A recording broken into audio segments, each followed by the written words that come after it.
So hello dear aspirant, आज का video lecture बहुत इम्पॉर्टेंट है और इस वीडियो लेक्चर में हम आपके साथ डिस्कस करेंगे most important MCQs on physics. और इसी वीडियो लेक्चर में हम आपके साथ डिस्कस करेंगे कुछ इम्पॉर्टेंट, कुछ महत्वपूर्ण कंसेप्ट जो कि फिजिक्स के होते हैं। सो जितने भी नए व्यूवर्स हमारे चैनल पे विजिट कर रहे हैं वो हमारे चैनल को सब्सक्राइब कर दें और बेल आइकन को प्रेस करें ताकि नेक्स्ट वीडियो लेक्चर की नोटिफिकेशन आपके पास पहुंचती रहे। और ये वीडियो रहेगी specially for the upcoming exam जिनमें फिजिक्स का पोर्शन मेंशन है या जनरल साइंस का पोर्शन मेंशन है। So without wasting time let's start our first question. Why does a black board appear black in colour? जो black board होता है वो ब्लैक कलर का क्यों होता है? So the options are option A, it reflect black colour, क्या वो जो ब्लैक कलर होता है उसको रिफ्लेक्ट करता है? या option B, it absorb black colour, क्या वो जो ब्लैक कलर होता है उसको अब्जॉर्ब करता है? या option C, it reflect all colour, क्या वो सारे कलर को रिफ्लेक्ट करता है? या option D, it absorb all the colour, क्या वो सारे कलर्स को अब्जॉर्ब करता है? So the right answer for this question is your option B. इसका ऑप्शन बी आंसर आएगा। जो ब्लैक बोर्ड होता है वो इसलिए ब्लैक कलर का होता है क्योंकि black colour absorb because it absorb और ब्लैक कलर, क्योंकि जो ब्लैक बोर्ड होता है वो जितना भी ब्लैक कलर होता है वो अपने आप में क्या कर लेता है? अब्जॉर्ब कर लेता है, अब्जॉर्ब कर लेता है। सो जितने भी व्यूअर्स इस लेक्चर को देख रहे हैं वो भी इस मॉक टेस्ट को साथ साथ अटेम्प्ट करें और देखें वो कितने मार्क्स इसमें से ला सकते हैं, और जितने भी वो मार्क्स लाएंगे वो हमें कमेंट बॉक्स में जाके उसका आंसर दे सकते हैं, ठीक है?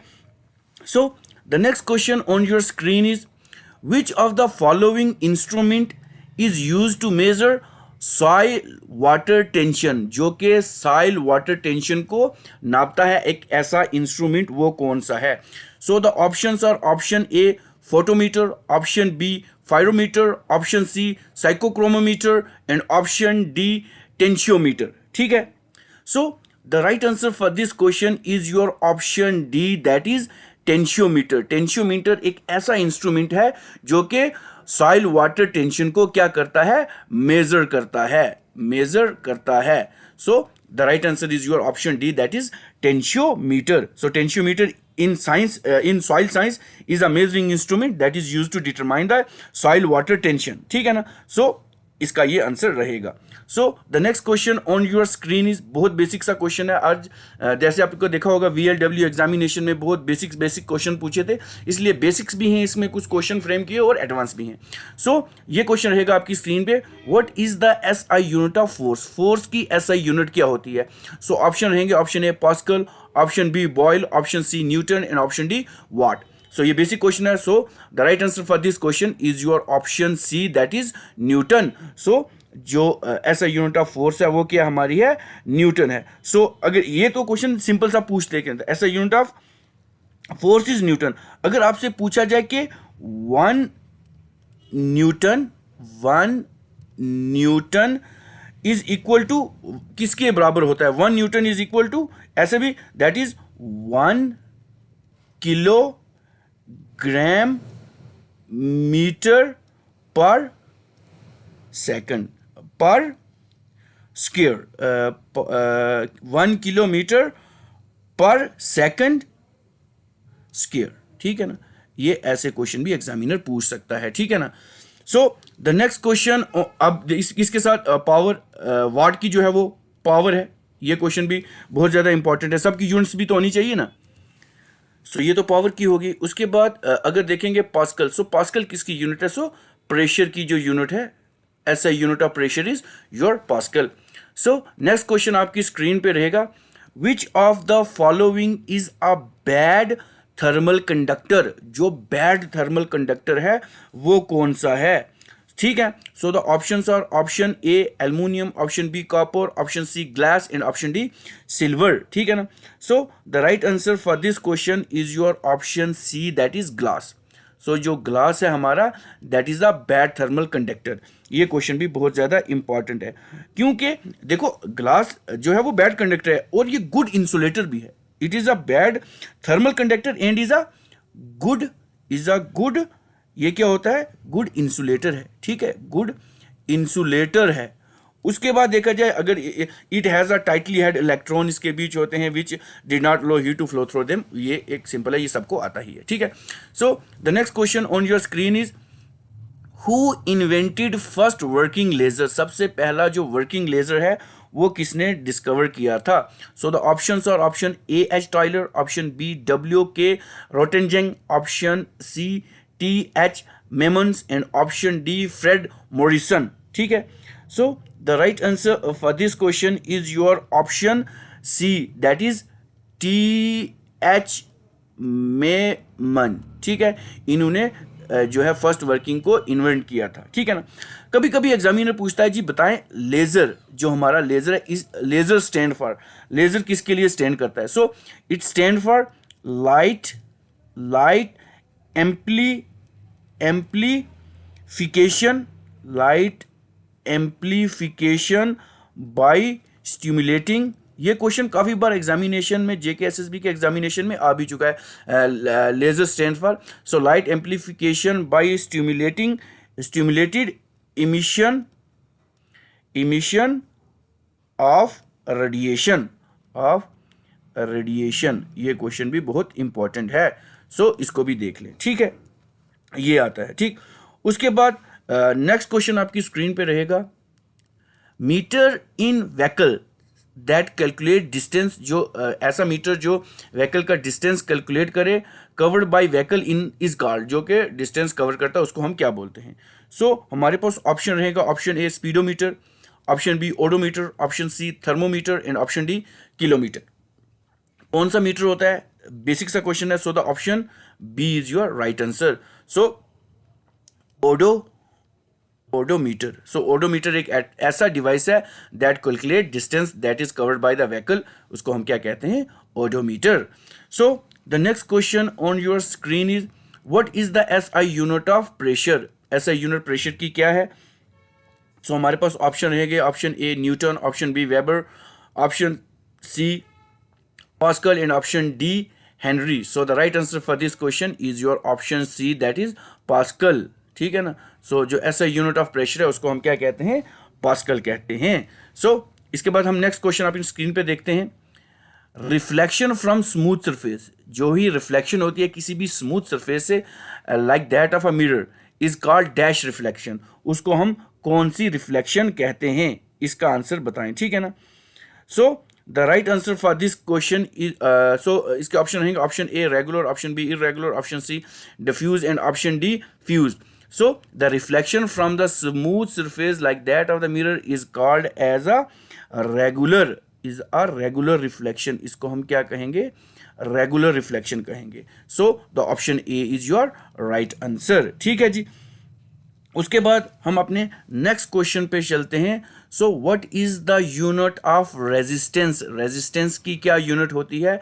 सो हमारे पास ऑप्शन रहेंगे, option A ohm, option B farad, option C henry and option D weber. So the right answer for this question is your option A, that is ohm. The SI unit of resistance is ohm. So ohm को जो symbol होता है वो कैसे होता है, ऐसा symbol होता है, ये सिंबल रहता है। सो ये किसने डिस्कवर किया था, the ohm is the SI unit, ठीक है, that is derived of the electrical resistance. So ये नेम किसके रखी गई थी, एक जर्मन फिजिस्ट थे हमारे, जर्मन फिजिस्ट, दैट इज उनका नाम क्या था, जॉर्ज साइमन ओम इनका नाम था। ये क्वेश्चन भी एग्जामिनर पूछ सकता है। So the next question on your screen is, that is gravitational force is maximum eight which of the following place. जो हमारी ग्रेविटेशनल फोर्स होती है, जो ग्रेविटेशनल फोर्स होती है वो मैक्सिमम कहाँ पे होती है। सो ऑप्शन रहेगा A equator, option B at Tropic of Cancer, option C at Tropic of Capricorn and option D at pole. So इसका आंसर हमने देना है अपने, ठीक है ना। So the right answer for this question is your option D, that is at pole, at pole. So gravitational force is maximum at which of the following place? So it is maximum at poles, जितने भी हमारे poles होते हैं वहाँ पे ये maximum रहती है। अगर देखा जाए this the value of this gravitational force that is range from a minimum of that is I think 9.78 meter per square per second square. So at equator अगर देखे जाएगा, सो मैक्सिमम अगर इक्वेटर पे देखे जाएं, so at equator to a maximum of ये 9.83 पर second square eight पोल होती है। सो मैक्सिमम यहाँ पे होगी पोल पे, सो मिनिमम हमारी इक्वेटर पे रहेगी। ठीक है जी। सो जितने भी व्यूवर्स इस लेक्चर को देख रहे हैं वो साथ साथ इसको अटेम्प्ट करने की भी कोशिश करें, ठीक है ना। So the next question on your screen is which of the following device is use to measure humidity. कौन सा एक ऐसा डिवाइस है जो ह्यूमिडिटी को मेजर करता है। So the options are hydrometer, option B hygrometer, option C psychrometer and option D anemometer. So the right answer for this question is your option B, that is hygrometer। Hygrometer, काफ़ी लोग यहाँ पे क्या कर के आते हैं, हाइड्रोमीटर भी टिक कर देते हैं, ठीक है। So hygrometer is an instrument use for measuring the humidity, ठीक है ना, in the atmosphere. Humidity in the atmosphere को मेजर करता है हमारा कौन सा, hygrometer. So the next question on your screen is which of the following is not a vector quantity. ये बहुत इंपॉर्टेंट क्वेश्चन है कि वेक्टर कौन से हैं और स्केलर कौन से हैं, ठीक है ना। सो इनमें से कौन सा एक वेक्टर नहीं है। सो ऑप्शन रहेगा option A momentum, option B displacement, option C torque and option D speed. So the right answer for this question is your option D, that is speed. जो हमारा है वो क्या है, वो वेक्टर क्वांटिटी नहीं है। सो अगर वेक्टर नहीं है so it is a scalar quantity, ठीक है ना। ये क्वेश्चन भी बहुत ज़्यादा इंपॉर्टेंट है, ठीक है। तो ये स्केलर है। सबसे पहले मैं आपको कुछ ऐसी याद करवा देता हूँ, कुछ स्केलर्स क्वांटिटी कौन सी है और वेक्टर कौन सी, क्योंकि ऐसा पूछ लेगा एग्जामिनर वेक्टर और स्केलर कौन से हैं इसमें से, ठीक। सबसे पहले हमें ये पता होना चाहिए कि जो ये वेक्टर है ये होता क्या है। सो वेक्टर क्या होता है, ये ऐसी फिजिकल क्वांटिटी होती है जिसके बीच दो विच हैव बोथ मैग्नीट्यूड, जिसके बीच मैग्नीट्यूड, जिसका मैग्नीट्यूड और मैग्नीट्यूड एंड डायरेक्शन बोथ होते हैं इसमें। So the physical quantity which have a magnitude and direction both and they obey the triangle law of vector, ठीक है ना, उसको हम कहते हैं वेक्टर क्वांटिटी। और जो स्केलर क्वांटिटी होता है उसमें खाली मैग्नीट्यूड होता है लेकिन डायरेक्शन नहीं होती है, ठीक। अब हम देखते हैं कि हम सबसे पहले देखते हैं हमारा वेक्टर कौन सा है, ठीक है ना। सबसे पहले अगर देखें हमारे डिस्प्लेसमेंट हमारा वेक्टर है। उसके बाद देख लें हमारा फोर्स वेक्टर है। उसके बाद वेलोसिटी वेक्टर है। उसके बाद टॉर्क, ये जो टॉर्क है ये भी हमारा वेक्टर है। उसके बाद हम देखें मोमेंटम वेक्टर है। लेकिन अब स्केलर देखें, स्केलर सबसे पहले हमारा जो मास है वो स्केलर है। उसके बाद वर्क टाइम, उसके बाद एनर्जी पावर, और उसके बाद स्पीड, ये सब क्या है, ये सारे क्या हैं, वेक्टर क्वांटिटी हैं। और ये स्केलर क्वांटिटी हैं। और ये क्या आता है, अगर फिजिकल में पूछेंगे व्हाट आर दीज, सो ये हमारी क्या होता है, फिजिकल क्वांटिटीज होती हैं ये, ठीक है ना। सो फिजिकल क्वांटिटी इसमें होती हैं। सो the next question on your screen is at what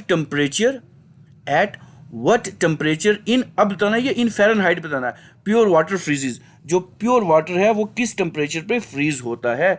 so the options are option A 32, option B 0, option C 48 and option D 37 Fahrenheit. So the right answer for this question is your option B, that is 0 Fahrenheit पे क्या होता है, pure water freeze हो जाता है। So the temperature at which liquid फ्रीजेज is called freezing point. उसको क्या कहते हैं हम, फ्रीजिंग पॉइंट कहते हैं, जिसमें लिक्विड कोई भी जो है वो फ्रीज हो जाए उसको फ्रीजिंग पॉइंट कहते हैं। So the freezing point of water अगर देखा जाए इन फ़ारेनहाइट, अगर फ्रीजिंग पॉइंट देखा जाए तो वो हमारा क्या होता है 32 फ़ारेनहाइट। क्या होता है हमारा 32 Fahrenheit.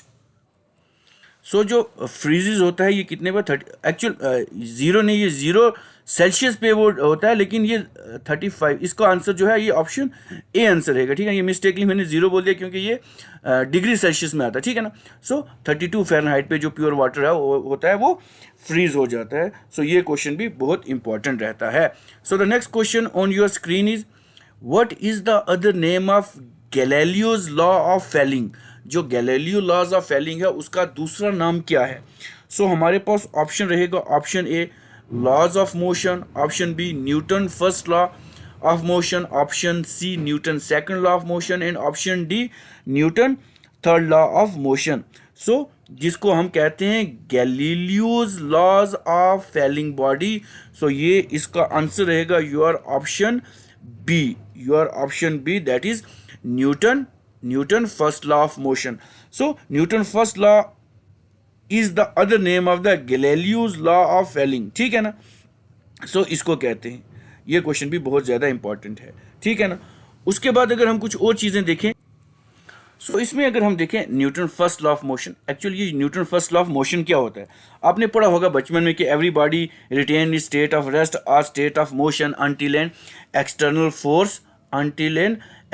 Force applied on it. उसको हम क्या कहते हैं, Newton first law of motion. So इसको क्या कहते हैं, अगर देखा जाए ये जो न्यूटन, इसको हम इनर्शिया लॉ ऑफ इनर्शिया भी कहते हैं, ठीक है ना। इस चीज़ को भी ध्यान में रखना है, ठीक है ना।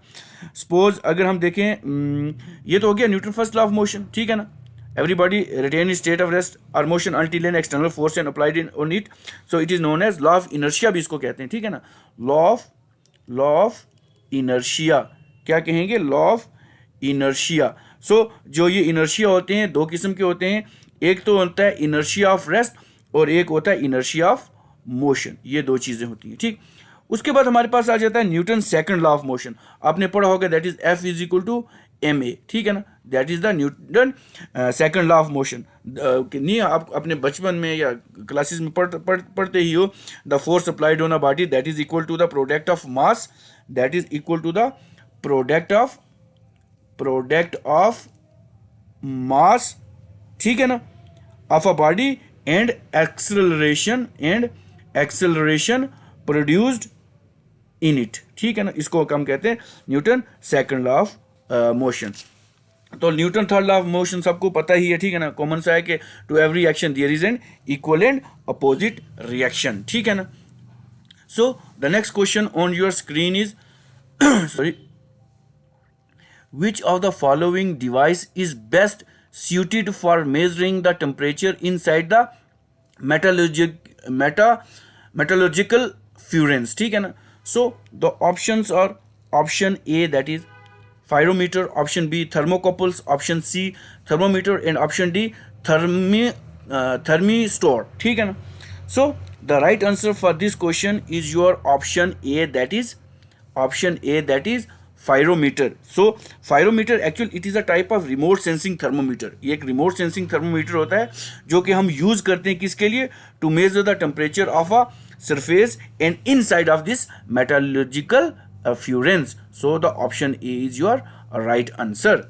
So the next question on your screen is in a qualitative way. अगर हम क्वालिटेटिव वे में देखें, the tendency of undistributed object to stay at a rest.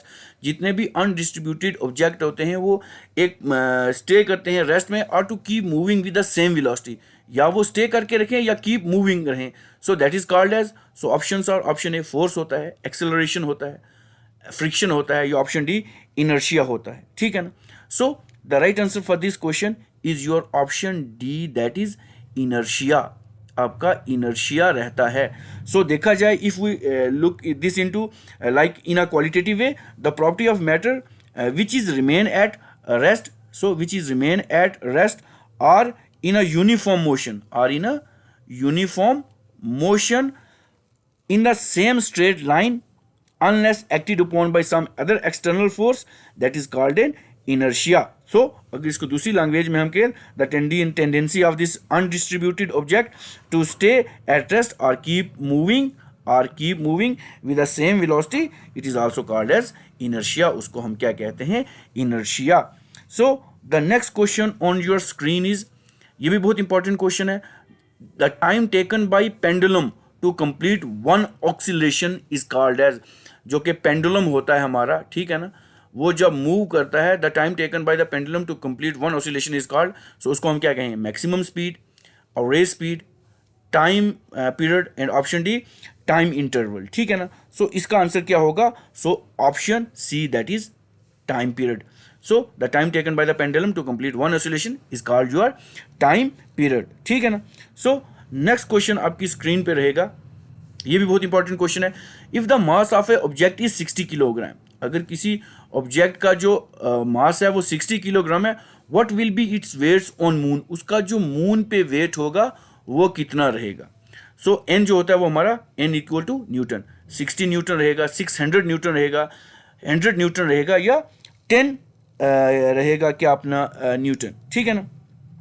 So the right answer for this question is your option C, that is 100 newton इसका जो है वो mass रहेगा। If the mass of an object is 60 kilogram, so 100 newton will be its weight on the moon, so 100 newton इसका जो है वो क्या रहेगा, वेट रहेगा, ठीक है ना, वेट रहेगा, ठीक है। सो अब नेक्स्ट क्वेश्चन आपकी स्क्रीन पे है, the side of a mirror vehicles are which type of mirror, जो हमारे साइड मिरर होते हैं व्हीकल्स के, वो कौन से मिरर होते हैं। सो ऑप्शन रहेगा option A convex, option B concave, option C plane, and option D inverted. So the right answer for this question is your option A, that is your convex mirror रहेंगे वो, ठीक है।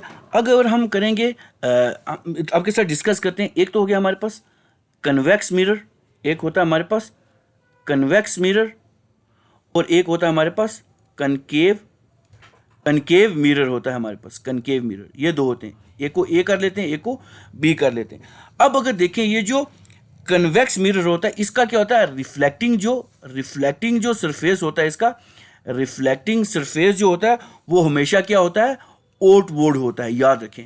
और जो concave mirror होता है, जो इसका रिफ्लेक्टिंग सरफेस होता है, दैट इज ऑलवेज इनवर्ड होता है, याद रखें, इनवर्ड होता है ये चीज़। उसके बाद एग्जामिनर बेसिक 6 में से क्वेश्चन पूछ सकता है, व्हाट इज मिरर फार्मूला, ठीक है ना, मिरर फार्मूला क्या होता है। सो मिरर फार्मूला आपका क्या होता है, that is your 1/v plus 1/u is equal to 1/f, ये मिरर फार्मूला एग्जामिनर पूछ सकता है आपके एग्जामिनेशन पॉइंट ऑफ व्यू से, ठीक है ना। अब देखें जो हमारा ये कन्वेक्स मिरर होता है, ये हमारा जो कन्वेक्स मिरर होता है ये कहाँ कहाँ यूज़ होता है, ठीक है ना। जो कन्वेक्स मिरर होता है, एक तो हमारा यूज़ होता है जो हमारा बैक व्यूअर व्यू होता है, जब हम किसी चीज़ को पीछे देखते हैं वो वाला होता है। उसके बाद जो गाड़ियों में होता है, उसके बाद जो स्ट्रीट लैंप्स होती हैं, उसमें कन्वेक्स मिरर यूज़ होता है। अब अगर कनकेव की बात करें, सो कनकेव मिरर कहाँ कहाँ होता है, जो हमारे आपने देखा होगा जो शेविंग मिरर होते हैं, शेविंग मिरर वो कनकेव होते हैं। उसके बाद आप देखें जब जो डॉक्टर्स मिरर यूज़ करते हैं, डॉक्टर एनालिसिस के लिए यूज़ करते हैं, वो होते हैं। उसके बाद अब जो सर्चिंग लाइट्स होती हैं, जो सर्च लाइट होती हैं, उसमें ये कन्वेक्स मिरर यूज़ होता है, ठीक है ना। उसके बाद अगर देख लें ये टॉपिक तो बड़ा इंपॉर्टेंट रहता है आपके एग्जामिनेशन पॉइंट ऑफ व्यू से कि कन्वेक्स कौन सा है, कनकेव कौन सा है, ठीक है।